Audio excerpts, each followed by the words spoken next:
ಹರಿತೋಪಲಾಭಂ ತರ್ಕಾಭಯೇತಂ ವಿಧಿ ಸರ್ವಪೂರ್ವಗೀರ್ವಾಣ ವಿಜ್ಞಾನದ ಮಾನತೋಸ್ಮಿ ಪ್ರಥಮೋ ಹನುಮಾನ್ ನಾಮ ದ್ವಿತೀಯೋ ಭೀಮ ಏವ ಚ ಪೂರ್ಣಪ್ರಜ್ಞಸ್ತೃತೀಯಸ್ತು ಭಗವತ್ಕಾರ್ಯಸಾಧಕಃ ಬುದ್ಧಿರ್ಬಲಂ ಯಶೋಧೈರ್ಯಂ ನಿರ್ಭಯತ್ವಂ ಅರೋಗತಾ ಅಜಾಡ್ಯಂ ವಾಕ್ಪಟುತ್ವಂಚ ಹನುಮತ್ ಸ್ಮರಣಾದ್ ಭವೇತ್ ಪೃಥ್ವೀಮಂಡಲಮಧ್ಯಸ್ಥಾಃ ಪೂರ್ಣಬೋಧಮತಾನುಗಾಃ ವೈಷ್ಣವಾ ವಿಷ್ಣುಹೃದಯಾಃ ತನ್ನಮಸ್ಯೆ ಗುರುನ್ಮಮ ಜನ್ಮಾದ್ಯಸ್ಯ ಯತೋನ್ಮಯಾತ್ ಇತರತಶ್ಚಾರ್ಥೇಷ್ವಭಿಜ್ಞಸ್ವರಾಟ್ ತೇನೇ ಬ್ರಹ್ಮಹೃದಾಯ ಆದಿಕವಯೇ ಮುಹ್ಯಂತಿ ಯಂ ಸೂರಯಃ ತೇಜೋ ವಾರಿಮೃದಾಂ ಯಥಾ ವಿನಿಮಯೋ ಯತ್ರ ತ್ರಿಸರ್ಗೋ ಮೃಷಾ ಧಾಮ್ನಾ ಸ್ವೇನ ಸದಾ ನಿರಸ್ತಕುಹಕಂ ಸತ್ಯಂ ಪರಂ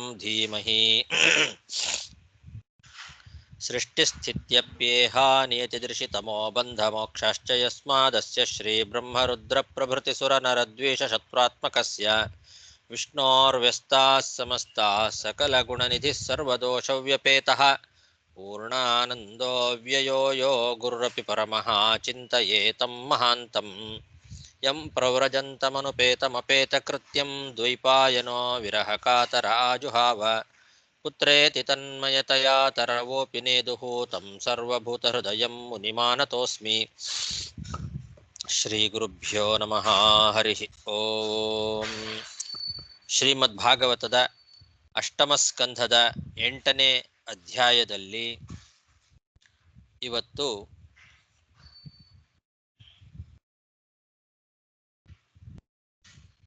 64 ಶ್ಲೋಕ ಆಗಿದೆ. 65ನೇ ಶ್ಲೋಕ. ಕಲ್ಪಯಿತ್ವಾ ಪೃಥಕ್ ಪಂಕ್ತೀಃ ಉಭಯೇಷಾಂ ಜಗತ್ಪತಿಃ ತಾಂಶ್ಚೋಪವೇಶಯಾಮಾಸ ಸ್ವಾಸು ಸ್ವಾಸು ಚ ಪಂಕ್ತಿಷು.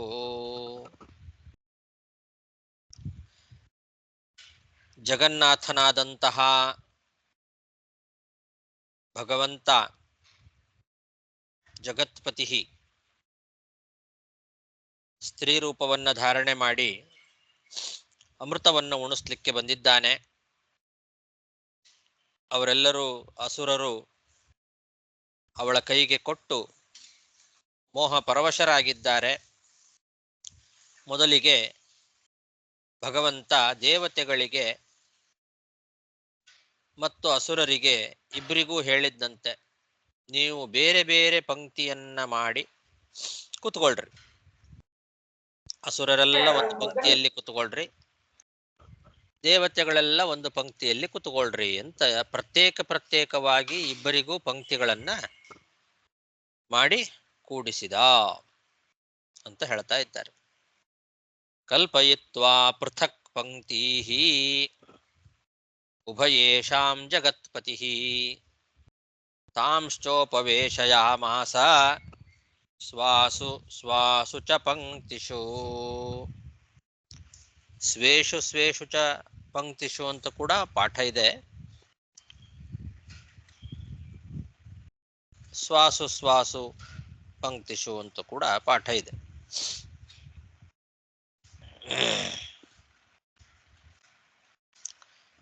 ಪಂಕ್ತಿ ಅನ್ನೋ ಶಬ್ದಕ್ಕೆ ಸ್ವೇಷು ಸ್ವೇಷು ಅಂತ ನಪುಂಸಕಲಿಂಗ ಶಬ್ದವನ್ನ ಇಟ್ಟುಕೊಂಡು ಕೂಡ ಕೂಡಿಸಬಹುದು ಅಂತ ಸತ್ಯಧರ್ಮ ತೀರ್ಥರು ಬರೀತಾರೆ.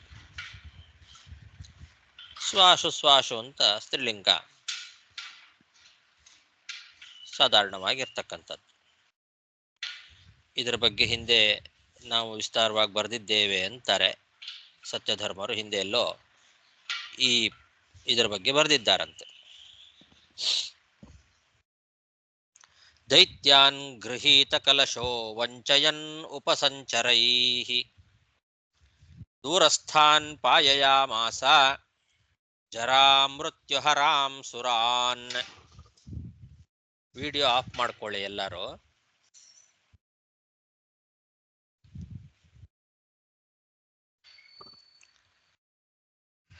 ದೈತ್ಯರನ್ನ ಒಂದು ಪಂಕ್ತಿಯಲ್ಲಿ ಕೂಡಿಸಿದ್ದ ಭಗವಂತ, ದೇವತೆಗಳನ್ನ ಒಂದು ಪಂಕ್ತಿಯಲ್ಲಿ ಪ್ರತ್ಯೇಕವಾಗಿ ಕೂಡಿಸಿದ್ದಾನೆ. ಕೈಯಲ್ಲಿ ಅಮೃತದ ಕಲಶವನ್ನು ಹಿಡ್ಕೊಂಡು ಆ ಅಮೃತ ಜರಾ ಮರಣವನ್ನ ಪರಿಹಾರ ಮಾಡ್ತಕ್ಕಂತಹ ಅಮೃತ ಅದು. ಜರಾ ಮೃತ್ಯು ಹರಾಮ್. ಆ ಅಮೃತ ಜರೆಯನ್ನ ಮರಣವನ್ನ ಪರಿಹಾರ ಮಾಡ್ತಕ್ಕಂಥದ್ದು. ಅಂತಹ ಅಮೃತವನ್ನ ಮೊದಲು ದೂರದಲ್ಲಿ ಕೂತಂತಹ ದೇವತೆಗಳಿಗೆ ಬಡಿಸ್ಲಿಕ್ಕೆ ಪ್ರಾರಂಭ ಮಾಡಿದ. ದೈತ್ಯರು ಪಕ್ಕದಲ್ಲೇ ಕೂತಿದ್ರು. ನಮಗೆ ಮೊದಲು ಅಂತ ಹೇಳಿ ಅವರೇ ಪಕ್ಕದಲ್ಲಿ ಕೂತಿದ್ರು. ಸ್ವಲ್ಪ ದೂರದಲ್ಲಿ ದೇವತೆಗಳು ಕೂತಿದ್ರು. ಆದರೆ ಭಗವಂತ ದೂರದಲ್ಲಿ ಕೂತಂತಹ ದೇವತೆಗಳಿಗೇನೆ ಮೊದಲು ಬಡಿಸ್ಲಿಕ್ಕೆ ಪ್ರಾರಂಭ ಮಾಡಿದ. ದೂರಸ್ಥಾನ್ ಪಾಯಯಾಮಾಸ. ಆವಾಗ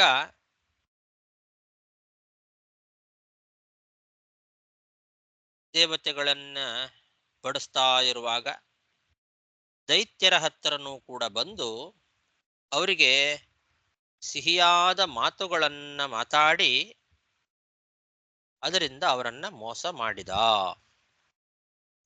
ಉಪಸಂಚರೈಹಿ ವಂಚಯನ್ ಅಂತ ಇದ್ದಾರೆ. ಅವರ ಹತ್ರ ಚೆನ್ನಾಗಿ ಸಿಹಿಯಾದ ಮುದ್ದಾದ ಮಾತುಗಳನ್ನ ಅವ್ರ ಜೊತೆಗೆ ಆಡ್ತಾ ಅವರನ್ನ ಮೋಸ ಮಾಡ್ತಾ ದೇವತೆಗಳಿಗೆ ಅಮೃತವನ್ನ ಉಣಿಸಿದ. ದೈತ್ಯಾನ್ ಗೃಹೀತ ಕಲಶೋ ವಂಚಯನ್ ಉಪಸಂಚರೈಹಿ ದೂರಸ್ಥಾನ್ ಪಾಯಯಾಮಾಸ ಜರಾ ಮೃತ್ಯುಹರಾಂ ಸುರಾನ್ ಅಂತ. ಇನ್ನೊಂದು ಜರಾ ಮೃತ್ಯುಹರಂ ಸುಧಾಂ ಅಂತ ಕೂಡ ಪಾಠ ಇದೆ. ಸುರಾನ್ ಅಂತಂದ್ರೆ ದೇವತೆಗಳನ್ನ ಪಾಯಯಾಮಾಸ, ದೇವತೆಗಳಿಗೆ ಉಣಿಸಿದ ಅಂತ. ಸುಧಾಂ ಅಂತ ಕೂಡ ಕೆಲವು ಕಡೆಗೆ ಪಾಠ ಇದೆ. ಆವಾಗ ದೇವತೆಗಳನ್ನ ಅನ್ನೋದನ್ನ ನಾವೇ ಇಟ್ಕೊಳ್ಬೇಕು. ದೂರಸ್ಥಾನ್ ಅನ್ನೋದ್ರಿಂದಲೇನೆ ದೂರದಲ್ಲಿರುವಂತಹ ಸುರಾನ್ ದೇವತೆಗಳನ್ನು ಅಂತ.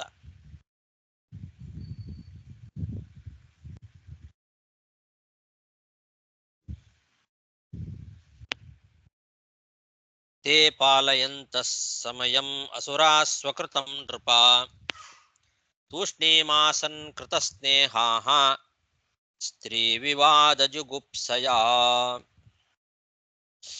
ಈ ಅಸುರರೆಲ್ಲ ನಮಗೆ ಮೊದಲು ಬಡಿಸ್ಬೇಕು ಅಂತ ಅವ್ರದ್ದು ಅಪೇಕ್ಷೆ ಇತ್ತು. ಅವರು ಮೊದಲಿಂದಲೂ ಅಪೇಕ್ಷೆ ಪಟ್ಟದ್ದು ನಮಗೆ ಮೊದಲು ಅಮೃತ ಸಿಗಬೇಕು ಅಂತಿತ್ತು ಅವರಿಗೆ. ಆದರೂ ಕೂಡ ಈ ಹೆಣ್ಣು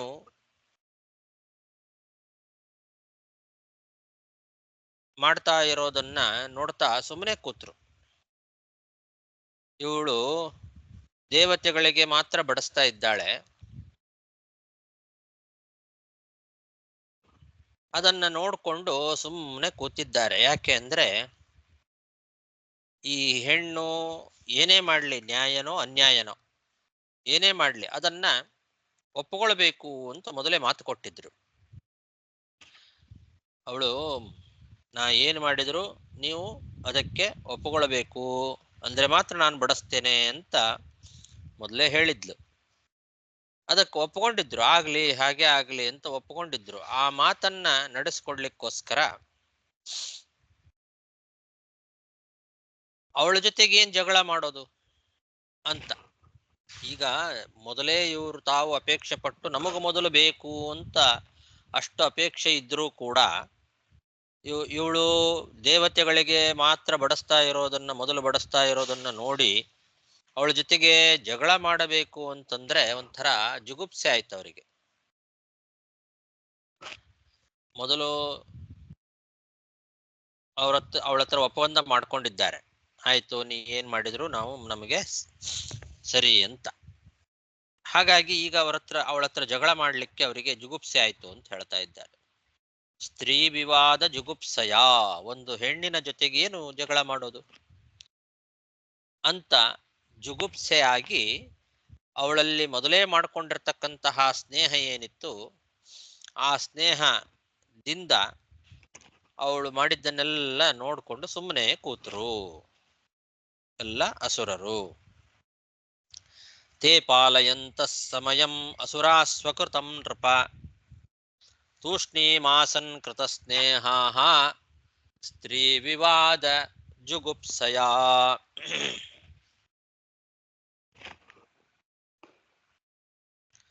ತಸ್ಯಾಂ ಕೃತಾತಿ ಪ್ರಣಯಾಃ ಪ್ರಣಯಾಪಾಯಕಾತರಾಃ ಬಹುಮಾನೇನ ಚಾಬದ್ಧಾಃ ನೋಚು ಕಿಂಚನ ವಿಪ್ರಿಯಂ. ಅವಳ ಮೇಲೆ ತುಂಬಾ ಪ್ರೀತಿ ಇಟ್ಕೊಂಡು ಬಿಟ್ಟಿದ್ರು ಅಸುರರು. ಆ ಪ್ರೀತಿಯ ಸಂಬಂಧ ಎಲ್ಲಿ ಹಾಳಾಗ್ಬಿಡ್ತದೋ ಅಂತ ಹೆದರಿ ಏನೂ ಮಾತಾಡ್ಲಿಲ್ಲ. ಅಷ್ಟು ಅವಳನ್ನ ಹಚ್ಕೊಂಡು ಬಿಟ್ಟಿದ್ರು. ಹೆಣ್ಣಿನ ಜೊತೆಗೆ ಜಗಳ ಮಾಡೋದು ಸರಿಯಲ್ಲ, ನಾವೇ ಒಪ್ಪಂದ ಮಾಡ್ಕೊಂಡಿದ್ದೇವೆ, ನೀ ಏನ್ ಮಾಡಿದ್ರು ಸರಿ, ಅದು ನ್ಯಾಯನೋ ಅನ್ಯಾಯನೋ ಏನಾದರೂ ಸರಿ ಅನ್ನೋದನ್ನ ಒಪ್ಪಿಕೊಂಡು ಕೂತಿದ್ದಾರೆ. ಹಾಗಾಗಿ ಅವಳ ಮೇಲಿನ ಅತಿಯಾದ ಪ್ರೀತಿ, ಆ ಪ್ರಣಯ ಎಲ್ಲಿ ಹಾಳಾಗ್ಬಿಡ್ತದೋ ಅಂತ ಅಪಾಯ ಕಾತರಾಹ, ಪ್ರೀತಿಯ ಸಂಬಂಧ ನಮ್ಮ ಒಳಗೆ ಎಲ್ಲಿ ಹಾಳಾಗ್ಬಿಡ್ತದೋ ಅಂತ ಹೆದರಿ ಏನು ಮಾತಾಡ್ಲಿಲ್ಲ. ಅವಳು ಕೂಡ ಏನು ಮಾಡಿದ್ಲು, ಇವ್ರ ಹತ್ರ ಬರೋದು, ಒಳ್ಳೆ ಸವಿಯಾದ ಮಾತಿನಿಂದ ಅವರನ್ನ ಮೋಹಗೊಳಿಸೋದು, ಚೆನ್ನಾಗಿ ಗೌರವ ಕೊಡ್ತಾ ಇದ್ಲು ಅವರಿಗೆ. ಬಹುಮಾನೇನ ಚಾಬದ್ಧಾಹ, ನೀವೆಲ್ಲ ಬಹಳ ಗೌರವಾನ್ವಿತರು, ಹಾಗೆ ಅಂತ ದೊಡ್ಡ ದೊಡ್ಡ ಮಾತೆಲ್ಲ ಹೇಳಿ ಅವರನ್ನ ಮರಳು ಮಾಡೋದು. ಅವರಿಗೆ ಒಳ್ಳೆ ಗೌರವವನ್ನು ಕೊಡ್ತಾ ಇದ್ಲು, ಚೆನ್ನಾಗಿ ಪ್ರೀತಿಯಿಂದ ಮಾತಾಡಿಸ್ತಾ ಇದ್ಲು. ಹಾಗಾಗಿ ಅವ್ರಿಗೂ ಒಂದು ಅಹಂಕಾರ ಇತ್ತು, ನಾವು ಭಾರಿ ಗೌರವ ಇರುವಂತವರು ಅನ್ನೋ ಅಹಂಕಾರ ಅವರಲ್ಲಿತ್ತು. ಆ ಗೌರವಕ್ಕೆ ತಕ್ಕಂತೆ ನಾವು ನಡ್ಕೊಳ್ಬೇಕು ಅಂತ ಹೇಳಿ ತಮ್ಮನ್ನ ತಾವೇ ಮೋಸ ಮಾಡ್ಕೊಳ್ತಾ ಇದ್ದಾರೆ.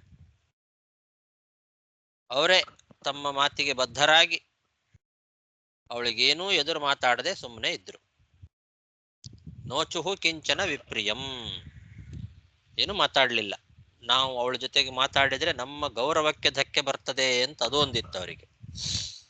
ಒಂದು ಹೆಣ್ಣಿನ ಜೊತೆಗೆ ಏನ್ ಜಗಳ ಮಾಡೋದು,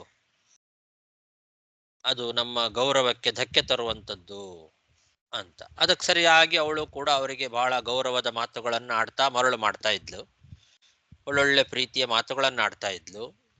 ತುಂಬಾ ಹಚ್ಕೊಂಡು ಬಿಟ್ಟಿದ್ರು ಇವರೆಲ್ಲ. ಹಾಗಾಗಿ ಆ ಪ್ರೀತಿಯಲ್ಲಿ ಹಾಳಾಗ್ಬಿಡ್ತದೋ ಅನ್ನೋ ಹೆದರಿಕೆ ಬೇರೆ, ತಮ್ಮ ಗೌರವಕ್ಕೆ ಎಲ್ಲಿ ಧಕ್ಕೆ ಬರ್ತದೋ ಅಂತ ಅನ್ನೋ ಒಂದು ಭಯದಿಂದ ಅವರು ಅವಳ ಜೊತೆಗೆ ಜಗಳ ಮಾಡದೆ, ಏನೂ ಮಾತಾಡದೆ, ಅವಳು ಮಾಡಿದ್ದನ್ನೆಲ್ಲ ನೋಡ್ಕೊಂಡು ಸುಮ್ಮನೆ ಇದ್ರು. ತಸ್ಯಾಂ ಕೃತಾತಿ ಪ್ರಣಯಾಃ ಪ್ರಣಯಾಪಾಯಕಾತರಾಃ ಬಹುಮಾನೇನ ಚಾಬದ್ಧಾಃ ನೋಚು ಕಿಂಚನ ವಿಪ್ರಿಯಂ. ದೇವಲಿಂಗ ಪ್ರತಿಚ್ಛನ್ನಃ ಸ್ವರ್ಭಾನುರ್ದೇವ ಸಂಸದಿ ಪ್ರವಿಶ್ಯ ಸೋಮಂ ಅಪಿಬತ್ ಚಂದ್ರಾರ್ಕಾಭ್ಯಾಂ ಚ ಸೂಚಿತಃ. ಹೀಗೆ ಎಲ್ಲಾ ದೈತ್ಯರು ಕೂಡ ತಾವು ಮಾಡಿಕೊಂಡಂತಹ ಒಪ್ಪಂದಕ್ಕೆ ಒಳಪಟ್ಟು ಏನೂ ಮಾತಾಡದೆ ಸುಮ್ಮನೆ ಇದ್ರು. ಆದರೆ ಆ ಎಲ್ಲ ಅಸುರರಲ್ಲಿ ರಾಹು ಎಂಬತಕ್ಕಂತಹ ದೈತ್ಯ ಏನಿದ್ದ, ಅವನು ಮಾತ್ರ ದೇವತೆಗಳಂತೆ ವೇಷ ಹಾಕ್ಕೊಂಡು ದೇವತೆಗಳ ಗುಂಪಿನಲ್ಲಿ ಬಂದು ಕೂತ.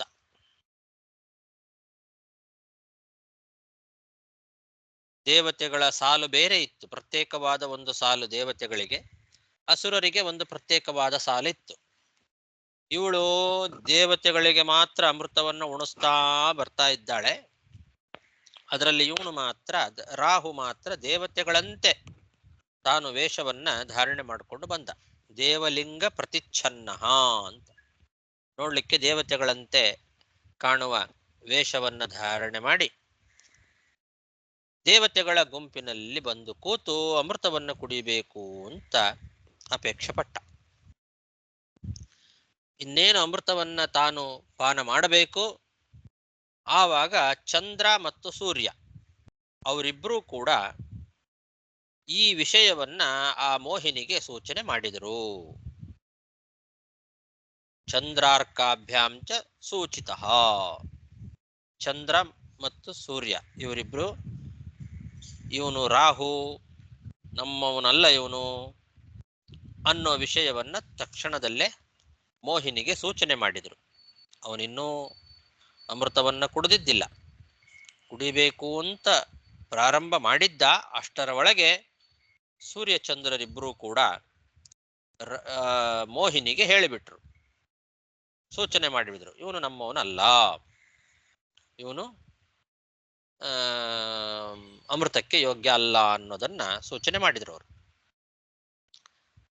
ದೇವಲಿಂಗ ಪ್ರತಿಚ್ಛನ್ನ ಸ್ವರ್ಭಾನುರ್ದೇವ ಸಂಸದಿ ಪ್ರವಿಶ್ಯ ಸೋಮಂ ಅಪಿಬತ್ ಚಂದ್ರಾರ್ಕಾಭ್ಯಾಂ ಚ ಸೂಚಿತಃ. ಅಪಿಬತ್ ಅಂತಿದೆ. ಅಪಿಬತ್ ಅಂದ್ರೆ ಕುಡುದ ಅಂತ ಅರ್ಥ. ಅವನ ಅಮೃತವನ್ನ ಕುಡಿದು ಬಿಟ್ಟ.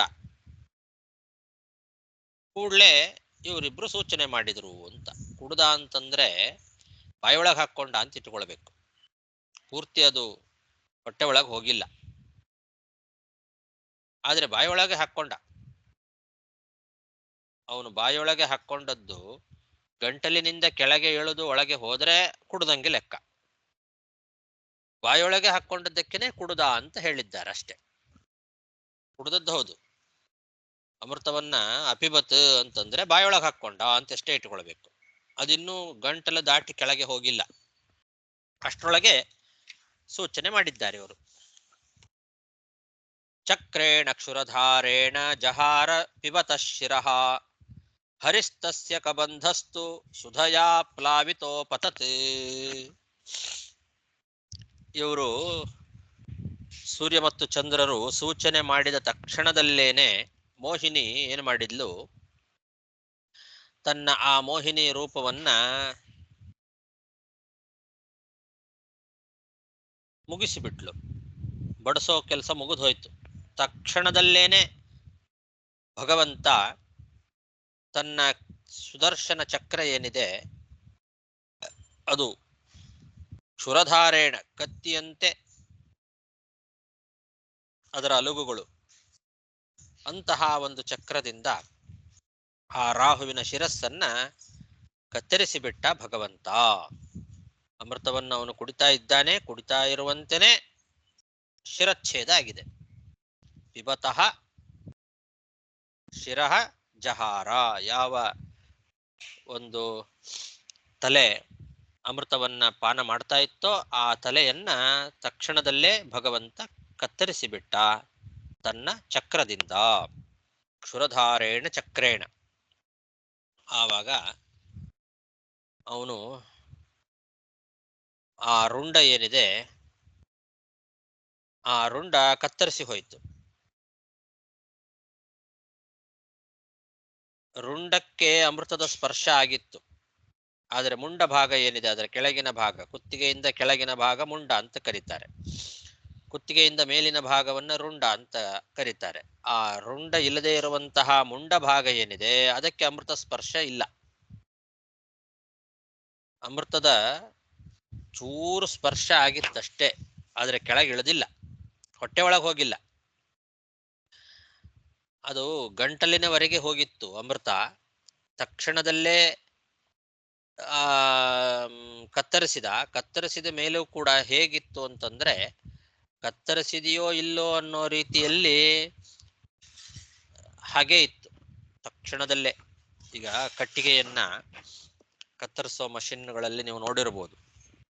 ಆ ಕಟ್ಟಿಗೆಯನ್ನ ತುಂಡು ಮಾಡ್ತಾ ಬಂದ್ರೆ ಕೊನೆ ತನಕ ಅದು ತುಂಡಾಗಿರುತ್ತೆ, ಆದ್ರೆ ನೋಡ್ಲಿಕ್ಕೆ ಹಾಗೇ ಇರ್ತದೆ. ತುಂಡಾಗದೆ ಇರೋ ಹಾಗೇನೆ ಇರ್ತದೆ, ಆದ್ರೆ ಎರಡು ಸೀಳಾಗಿರುತ್ತೆ. ಆ ಥರ ಆ ಮುಂಡದ ಮೇಲೇನೆ ರುಂಡ ಹಾಗೆ ಇದೆ, ಆದ್ರೆ ಕತ್ತರಿಸಿದೆ ಪೂರ್ತಿ. ಅದಕ್ಕೂ ಇದಕ್ಕೂ ಸಂಬಂಧ ಇಲ್ಲ.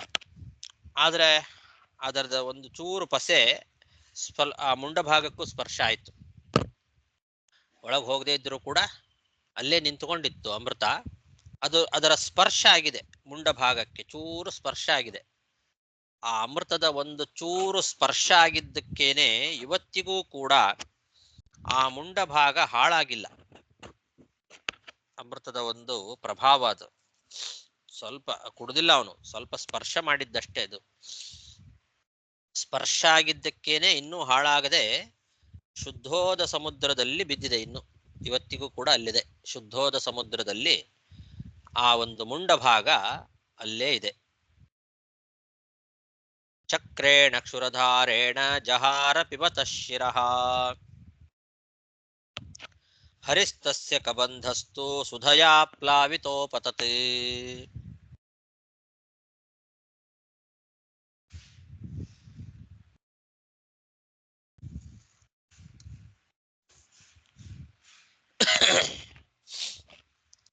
ಇಲ್ಲಿ ಇದು ಏನಾರ ಇದೆಯಾ,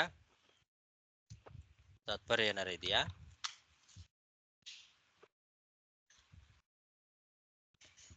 ಇಲ್ಲ. ಸತ್ಯಧರ್ಮ ತೀರ್ಥರು ರಾಹುರ್ ಬಾಹುಬಲೇನ ದುರ್ಲಭಂ ಇತಿ ಜ್ಞಾತ್ವಾ ಅನ್ಯಪಂಕ್ತೌ ಸ್ಥಿತಃ ಶ್ರೀಶೇನ ಸ್ವಶಯೇರ್ಪಿತಂ ತದಮೃತಂ ದ್ರಾಂಗ್ ನಾಪಿಬತ್ ಕೌತುಕೀ ಕ್ಷಿಪ್ತ ಕಬಂಧೋಸ್ಯ ಶುಭೋದಸಾಗರೇ ತ್ವಯಾ ಸ್ಥಿತೋದ್ಯಾಪಿ ತತ್ರ ಸಾಮೃತ. ಇದು ಮಹಾಭಾರತ ತಾತ್ಪರ್ಯ ನಿರ್ಣಯದಲ್ಲಿ ಆಚಾರ್ಯ ಹೇಳಿರೋ ಮಾತು. ಶುಭೋದ ಸಾಗರದಲ್ಲಿ ಇವತ್ತಿಗೂ ಕೂಡ ಅದನ್ನ ನೀನು ಇಟ್ಟಿದ್ದಿ ಅಂತ ಭಗವಂತನನ್ನ ಹೊಗಳ್ತಕ್ಕಂತಹ ಮಾತಿನಲ್ಲಿ ಬರ್ತದೆ. ಶುಭೋದ ಸಮುದ್ರದಲ್ಲಿ, ಶುದ್ಧೋದ ಸಮುದ್ರದಲ್ಲಿ ಇವತ್ತಿಗೂ ಕೂಡ ಅದು ಹಾಳಾಗದೆ ಹಾಗೇ ಇದೆ, ಸ್ವಲ್ಪ ಅಮೃತ ಸ್ಪರ್ಶ ಆಗಿದ್ರಿಂದ.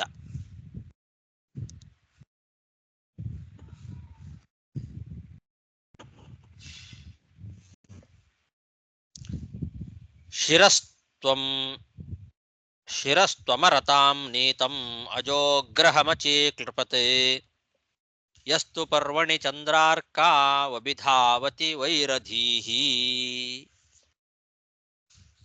ಇನ್ನು ಶಿರಭಾಗ ಏನಿದೆ ಅಲ್ಲ, ಅದು ಅಮೃತವನ್ನ ಪಾನ ಮಾಡಿದ ಭಾಗ. ಕೆಳಗಿನ ಮುಂಡ ಭಾಗ ಸ್ವಲ್ಪ ಅಮೃತ ಸ್ಪರ್ಶ ಆಗಿದ್ದಕ್ಕೇನೆ ಅದು ಹಾಳಾಗದೆ ಇವತ್ತಿಗೂ ಕೂಡ ಶುದ್ಧೋದ ಸಮುದ್ರದಲ್ಲಿ ಬಿದ್ದಿದೆ. ಅದರಿಂದ ಏನು ಉಪಯೋಗ ಇಲ್ಲ, ಅದು ಹಾಳಾಗಿಲ್ಲ ಅಷ್ಟೇ, ಸುಮ್ಮನೆ ಬಿದ್ದಿದೆ. ಅದರಿಂದ ಯಾವುದೇ ರೀತಿಯಾದ ಕಾರ್ಯಗಳು ನಡೆಯೋದಿಲ್ಲ, ಅದು ಮೃತಪ್ರಾಯನೇ. ತಲೆ ಮಾತ್ರ ಏನಿದೆ ಅದರಲ್ಲಿ 100 ಮಂದಿ ಕೇತು ದೇವತೆಗಳು ಬಂದು ಕೂತ್ರಂತೆ. ಕೇತು ದೇವತೆಗಳು ಅಂತಿದ್ದಾರೆ, ಅವರು 100 ಜನ ಇದ್ದಾರೆ. ಆ 100 ಮಂದಿ ಕೇತು ದೇವತೆಗಳು ಈ ರಾಹುವಿನ ತಲೆಯನ್ನ ಪ್ರವೇಶ ಮಾಡಿದರು. ಹಾಗಾಗಿ ಸತ್ತು ಹೋದಂತಹ ರಾಹು ಆ ಚಕ್ರದಿಂದ ಅವನು ಹೊಡೆಸ್ಕೊಂಡಾಗ ಸತ್ತು ಹೋದ ರಾಹು. ಈ 100 ಮಂದಿ ಕೇತು ದೇವತೆಗಳು ಬಂದು ಆ ಶಿರಸ್ಸನ್ನ ಪ್ರವೇಶ ಮಾಡಿದ್ರಿಂದ ಅಲ್ಲಿ ಬಂದು ಮತ್ತೆ ಅವನು ಕೂತ. ಸತ್ತು ಹೋದಂತಹ ರಾಹು ಕೂಡ ತಿರುಗಿ ಅದರಲ್ಲೇ ತನ್ನ ತಲೆಯಲ್ಲಿ ಬಂದು ಕೂತ.